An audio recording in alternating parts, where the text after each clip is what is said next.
Talvez essa canção, ela traz a realidade de todo homem hoje, de todo ser humano.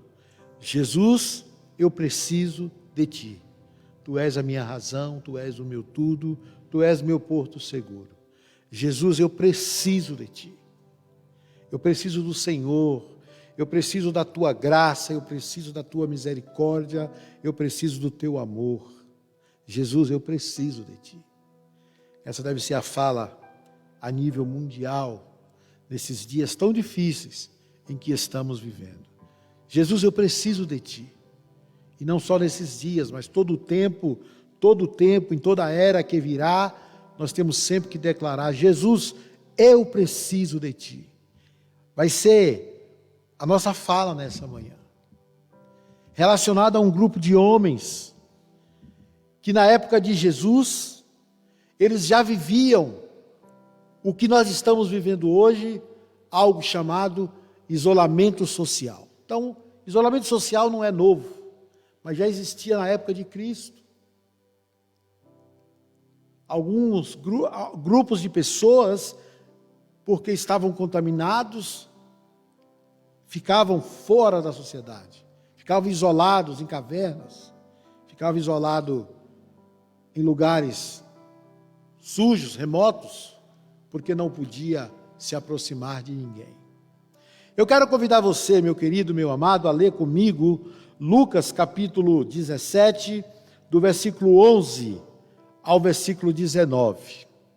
Não sei se você está com a sua Bíblia aí na sua casa, se tiver, acompanhe. Se não quiser, então, preste atenção, depois você pode ler o texto aí na sua casa. O texto diz assim: aconteceu que, indo ele para Jerusalém, passou pela divisa entre Samaria e Galileia. Ao entrarem em um povoado, 10 leprosos saíram-lhe ao encontro, pararam de longe e gritaram: Jesus, mestre, tem compaixão de nós. Logo que os viu, ele lhes disse: ide e mostrai-vos ao sacerdote. E aconteceu que, enquanto iam, ficaram purificados. Glória a Deus. Um deles, vendo que fora curado, voltou imediatamente, glorificando a Deus em alta voz, e prostrou-se com o rosto em terra aos pés de Jesus, dando-lhe graças, e este era samaritano. Então Jesus perguntou àquele homem: não foram 10 os purificados? E os outros 9 onde estão? Não houve quem voltasse para dar glória a Deus, senão esse estrangeiro? E disse-lhe Jesus: levanta-te e vai, a tua fé te salvou. Que Deus possa abençoar esse texto em nossos corações, meus irmãos. E nesta manhã eu gostaria de resumir esse texto em uma única sentença: que mesmo em meio ao isolamento social, podemos encontrar as misericórdias de Deus e um lugar em sua presença. Que Deus nos abençoe. Obrigado, Senhor, pela tua palavra que foi lida, palavra que foi escrita há mais de 2000 anos, inspirada pelo Senhor, mas ela é viva, ela é atual, ela é para nós hoje. E obrigado pelos ensinamentos que está contido nela. E que nesta manhã, o meu coração, o coração dos meus irmãos e de todos aqueles que estão assistindo esse culto online, possam ser abençoados em nome de Jesus. Amém. Mesmo em meio a um isolamento social, podemos encontrar as misericórdias de Deus e um lugar em sua presença. Isolamento social não é algo novo, é algo que já existe desde a época de Cristo. A lepra, que está presente aqui nesse texto, era uma doença contagiosa naquele momento, e as pessoas que eram acometidos dessa doença eram obrigados a se retirarem, deixar as famílias, deixar as roupas, deixar tudo para trás, e apenas com alguns trapos, e se escondiam em uma caverna, ou em um local determinado pelos sacerdotes, mas todos os relatos que você ouve, é que eles estavam em caverna, escondidos, em locais aonde ninguém mais podia ir, a não ser aqueles leprosos. Eu gosto muito de filme. Quem já assistiu o filme Ben-Hur, vai ver um general, interpretado pelo Charlton Heston, um homem que luta, vai na guerra, e ele, em uma das suas passagens por Jerusalém, ele ouve falar de Jesus, e ouve falar que Jesus curava, que Jesus dava vida, que Jesus restaurava qualquer situação. E ele pôde ver Jesus.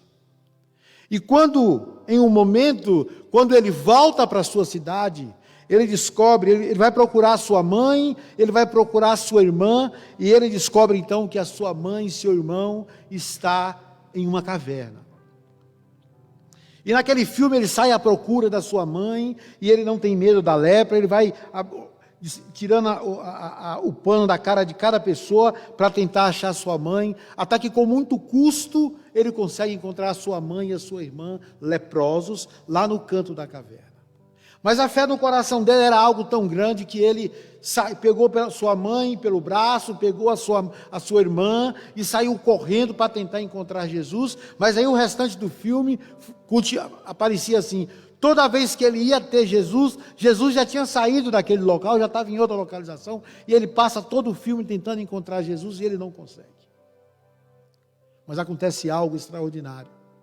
Quando Jesus é crucificado, e quando ele é furado pela lança, o seu sangue derrama, e naquele filme, o sangue começa a descer o Gólgota, a ladeira abaixo, e ele estava com a sua mãe e com a sua irmã no final da ladeira. E só aquele sangue misturado com água que tocou nela no filme foi suficiente para que a sua mãe e a sua irmã fosse curada. Nós temos também o episódio de Naamã, um homem, um general, um homem que tinha uma grande posição e que por muito tempo escondeu a sua lepra, até que uma escrava que estava na sua casa disse: ah, meu senhor, na minha terra tem um homem, que se ele orar pelo senhor, o senhor ficará curado. E Naamã vai até esse homem. E quando ele chega, o profeta manda que ele se banhasse em um rio. E depois de relutar, ele vai se banhar naquele rio. E na 7ª vez, quando ele mergulha, quando ele sai, a Bíblia diz que a sua pele se tornou como a pele de uma criança. Meus irmãos, Jesus tem poder de mudar a nossa história. Jesus tem poder de mudar tudo aquilo que nós estamos vivendo. Não importa se é a lepra, não importa se é o Covid-19, Jesus tem poder para nos curar. Então, nessa manhã, eu acho que valeria a pena você pautar esse dia, pautar essa palavra e colocar Jesus em primeiro lugar na sua vida. Foi o que esse grupo de homens fizeram. Quando eles ouviram dizer que Jesus estava passando ali por Samaria, eles que estavam isolados, eles criaram coragem e saíram ao encontro de Jesus, mas mesmo respeitando o isolamento social, eles pararam de longe e eles gritaram: Jesus, mestre, filho de Davi, tem misericórdia de nós.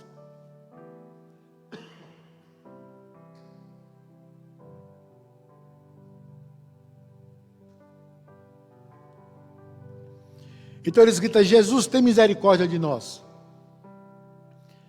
Naquele momento, irmãos, Jesus não perguntou para eles o que eles queriam, Jesus não disse nada, Jesus apenas olhou para eles e falou assim: ó, vão até o sacerdote e se apresente. No seu coração, Jesus falou assim: vocês já estão curados, vão até o sacerdote e se apresente. Era lei, todo homem que conseguia ter melhora da lepra só poderia voltar à sociedade quando o sacerdote lhe desse autorização. É como hoje, se você vai no hospital, você pega Covid, você só pode voltar para sua casa, para a sociedade, quando os médicos atestam que você já está livre da doença e pode voltar ao convívio social. Eu não estou vendo nenhuma diferença naquela época em relação à lepra e hoje com o Covid. Se você está com Covid, você fica isolado, você fica em um leito, você fica no hospital, aonde você receberá todos os cuidados, mas o isolamento social existe. E o texto diz que esses 10 homens então começaram a caminhar rumo ao templo onde eles iam encontrar com o sacerdote. E eles perceberam que estavam curados e eles continuaram. Mas o texto diz que um homem, ao perceber que estava curado, ele descobriu que aquele templo não era o lugar onde ele deveria estar, mas o lugar que ele deveria estar era aos pés de Jesus. E o texto diz que ele volta clamando em alta voz e glorificando a Deus, e quando ele chega diante de Jesus, diz que ele se lança aos pés de Jesus e se prostra com o rosto no chão e adora a Jesus. E naquele momento aquele homem não alcançou só a misericórdia de Deus quando estava indo para o templo, mas ele volta e encontra também um lugar na presença de Jesus, e ele encontra a salvação, porque o próprio Jesus disse: levanta, anda, vai embora, porque a tua fé te salvou. A tua fé te salvou. E o texto diz que aquele homem foi embora glorificando a Deus. Jesus ainda pergunta: não foram 10 os que foram curados? Não foram 10 os que estavam com você? Cadê os outros 9? Só você voltou? E o texto diz que esse homem que voltou era um samaritano. Samaritano, embora nós sabemos que tem uma certa dificuldade, tinha uma certa dificuldade porque eram pessoas consideradas de classe baixa, pessoas que não tinham um poder de status maior. Mas é interessante que quando Jesus está indo para Jerusalém, ele passa por essa cidade. Ele passa ali do ladinho. E às vezes algumas perguntas falam: por que Jesus poderia ir para Jerusalém por outra região, mas ele passou por ali? Existem alguns fatores. Primeiro, podemos olhar para a questão geográfica, por ser um caminho mais curto, por ser um caminho menos perigoso, por ser um caminho que era mais fácil de ser trafegado. Mas existe uma boa gama de teólogos que discute que Jesus passou por ali, porque ele sabia que ali tinha pessoas que precisavam de salvação, tinha pessoas que precisavam de cura, tinha pessoas que precisavam encontrar com ele e precisavam encontrar o caminho da verdade. Então, a verdade é que Jesus passa por ali. E quando ele passa, meus irmãos, esse grupo de homens procura Jesus. E a palavra é lançada sobre eles, as misericórdias do Senhor é lançada sobre eles. Mas apenas um voltou para adorar o Senhor. Apenas um voltou para glorificar e encontrar um lugar na presença de Cristo. Tem muitas pessoas que estão sendo abençoado pelas misericórdias de Deus, estão acreditando esses votos, esses milagres aos santos, aos seus padroeiros, mas não a Jesus, mas não a Deus. Eu glorifico a Deus porque Ele foi o Senhor de São Paulo, Ele foi o Senhor de Santa Maria, Ele foi o Senhor de todos os santos. E é por isso que eu adoro ao Senhor Jesus. É por isso que eu adoro, porque Ele é o Santo dos Santos. Ele é o Deus que está diante de nós em todas as situações. E que não importa onde estivermos ou em qual situação estivermos vivendo, se clamarmos por Ele, Ele está pronto para nos ouvir. Nesta manhã, eu quero deixar para você esta palavra. Não importa a situação que você esteja vivendo. Talvez seu coração esteja agora apertado, talvez esteja doído, talvez você esteja olhando agora e não está vendo uma luz no final do túnel, talvez você não acredita mais que o seu pai vai voltar do hospital, ou que a sua mãe vai voltar do hospital, ou que o seu irmão, ou que o seu filho não vai voltar para o hospital, ou até mesmo você que está indo para o hospital, está temeroso porque talvez pense: não vou voltar por causa dessa doença. Jesus está aqui. Clame por Ele, coloque a sua vida nas mãos dEle, e Ele vai te curar, em nome de Jesus. Ele tem poder para isso. Ele teve poder de apenas numa ordem, curar aqueles 10 leprosos. Ele tem poder, através da sua oração, de determinar na sua vida que você está curado em nome de Jesus. Receba esta palavra, porque é o que Deus tem para nós nessa manhã. Mesmo em um isolamento social, é possível encontrar as misericórdias de Deus em um lugar em sua presença. O lugar em sua presença é preciso buscar, é preciso ir de encontro, é preciso nos colocarmos e clamarmos pela presença dEle. E Ele tem o melhor para nós nesse dia. Meu irmão, minha irmã, meus queridos amigos, que Deus possa abençoar a sua vida. Não importa onde você esteja, São Paulo, Bahia, Brasília, qualquer estado, ouça a voz do Espírito Santo nesta manhã. Que Deus te abençoe, que Deus nos abençoe, em nome de Jesus.